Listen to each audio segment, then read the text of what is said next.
तो शनि बुध और केतु कंजक्शन के लिए हम लगातार विचार कर रहे हैं। इस वीडियो में अब आपके दूसरे भाव के लिए चर्चा करने वाले। दूसरे भाव में अगर शनि बुध और केतु आ जाएं तो यहाँ आपको सबसे पहले शनि पर ध्यान देना होगा। शनि आपके चार्ट में कौन कौन से भावों के स्वामी हैं और वो यहाँ कैसी स्थिति में है। अगर शनि वक्री हो जाते हैं उस केस में वो केतु की ही डायरेक्शन में मूव करेंगे तो वो आपके लगन की तरफ जा रहे हैं। और अगर यहाँ बुध भी वक्री हो तो आपकी परेशानी और भी ज़्यादा बढ़ने वाली।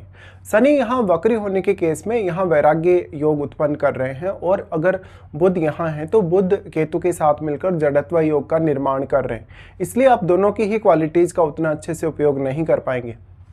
ऐसा जो जातक होगा वो धन संचय के लिए बहुत ज़्यादा स्ट्रगल करेगा, जातक अपनी इनकम को स्टेबल नहीं रख पाएगा, जातक अपना जो बिजनेस है, जो उसका जो इन्वेस्टमेंट है या किसी भी प्रकार के ऐसे अन्य फैसले जिनमें वो बहुत ज़्यादा स्टेबल नहीं हो पाएगा। बार बार या तो वो अपने फैसले बदलेगा या तो वो फाइनल डिसीजन तक नहीं पहुँच पाएगा किसी भी पर्टिकुलर मामले में। इसलिए जातक को काफ़ी ज़्यादा नुकसान हो सकता है। कभी कभी जातक थोड़ा लालची हो सकता है अगर सूर्य का प्रभाव हो यहाँ पे या मंगल का प्रभाव हो। अगर ये कंजक्शन आपका मेष राशि में बनेगा, अगर वृश्चिक में बनेगा या कर्क राशि में बनेगा तब आपको प्रॉब्लम सबसे ज़्यादा होगी। ऐसे केस में हालांकि आपको चंद्रमा को देखना बहुत ज़्यादा जरूरी है और आपके जो सेकंड लॉर्ड हैं वो कौन है, सेकंड लॉर्ड के साथ शनि का, बुध का या केतु का संबंध कैसा है, ये भी आपको देखना काफ़ी ज़्यादा जरूरी होगा।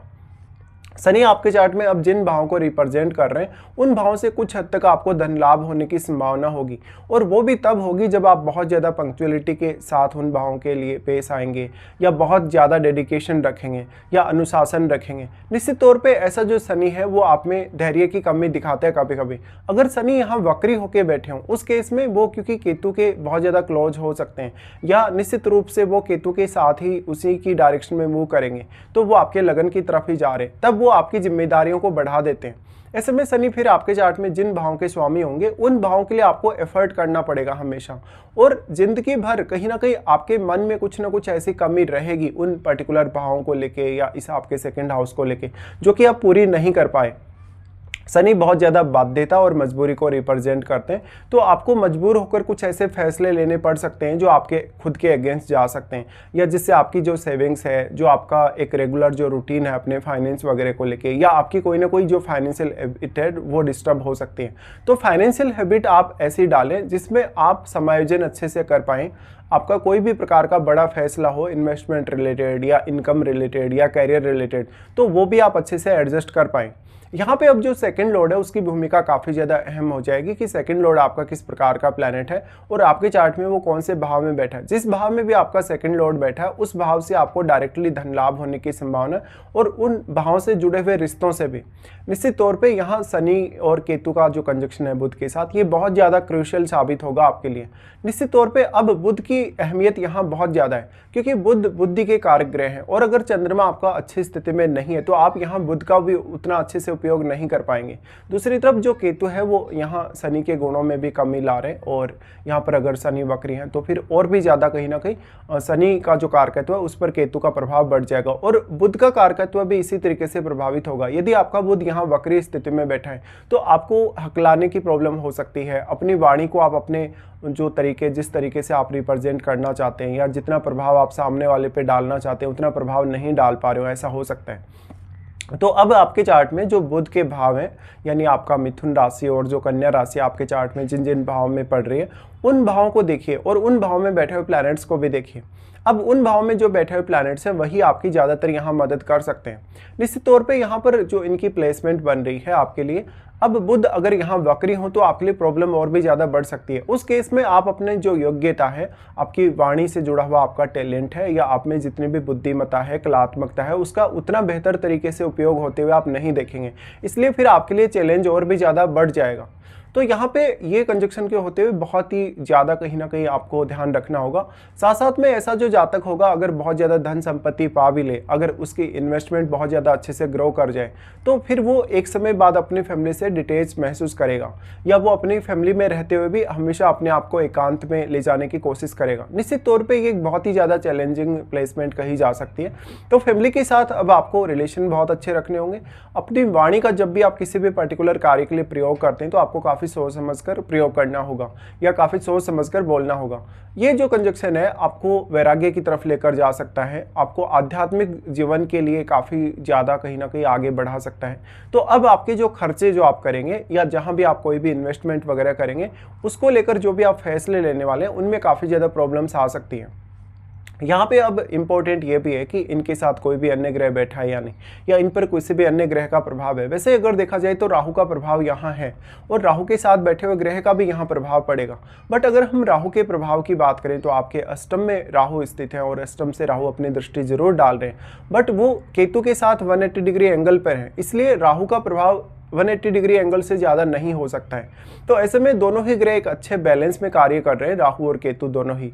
ऐसे में आपको सबसे पहले यही देखना होगा कि शनि केतु के कितने ज़्यादा क्लोज हैं और बुध यहाँ कितने ज़्यादा क्लोज हैं। अगर इनमें से कोई वक्री है, शनि या बुध, तो आपको उसी ग्रह पर ज़्यादा वर्क करना होगा। निश्चित तौर पर यहाँ आपको बुध की हेल्प अवश्य ही चाहिए। तो जिन जातकों का यहाँ बुध अगर वेल प्लेस्ड है बट अगर वक्री कंडीशन में, तो आपको बुध पर ज़्यादा ध्यान देने की आवश्यकता है, क्योंकि शनि को आप जितना ज़्यादा मजबूत करेंगे उतना ज़्यादा आपका डिले बढ़ेगा, उतना ज़्यादा आपको और ज़्यादा कठिनाई बढ़ सकती है, या फिर आपकी फैमिली रिलेटेड जिम्मेदारियां भी बढ़ सकती हैं।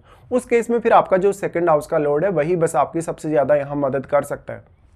तो अब ये कंजक्शन आपके लिए अष्टम भाव में राहु होने की वजह से किसी भी प्रकार से कोई साइंटिफिक वर्क करने, टेक्नोलॉजी रिलेटेड वर्क करने, इन मामलों में ज़्यादा अच्छा साबित हो सकता है। आप दूसरे का माइंड रीड करने में काफ़ी ज़्यादा अच्छे हो सकते हैं। लोग आपको बहुत बार मिस जज कर सकते हैं। अगर आपका लग्नेश मजबूत स्थिति में नहीं है, अगर आपका चंद्रमा भी बहुत मजबूत स्थिति में नहीं है, तो लाइफ में अपनी अर्निंग को लेके, धन को लेके, संपत्ति को लेके कभी भी आप कोई फाइनल डिसीजन तक पहुँचने में बहुत ज़्यादा देरी कर सकते हैं और उसका आपको नुकसान हो सकता है। तो ऐसा तक त्वरित रूप से अपना जो काबिलियत है उसका फायदा नहीं उठा पाता। अब जो राहु है उनका इंपॉर्टेंस यहाँ काफ़ी ज़्यादा बढ़ जाता है, स्पेशली राहु के साथ बैठे हुए ग्रह का।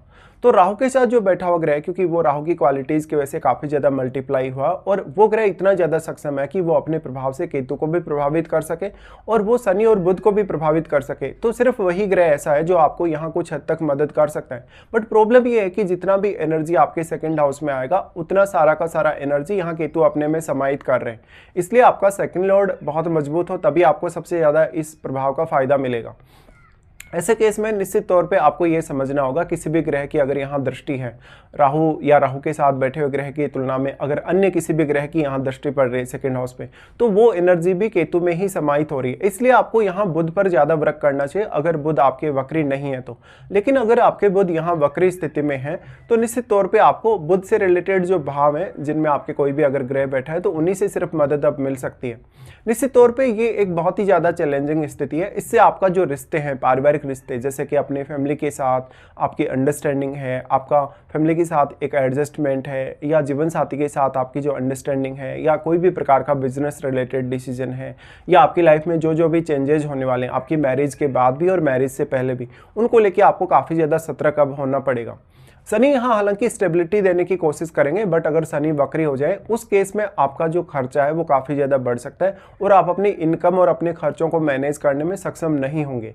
अब अगर प्रभाव के हिसाब से बात की जाए तो शनि का यहाँ से जो प्रभाव होगा वो सबसे पहले आपके 4th हाउस पे होगा। देखिए 4th हाउस पे इस प्रकार से शनि दृष्टि डालें तो आपको घर से दूर कर सकते हैं।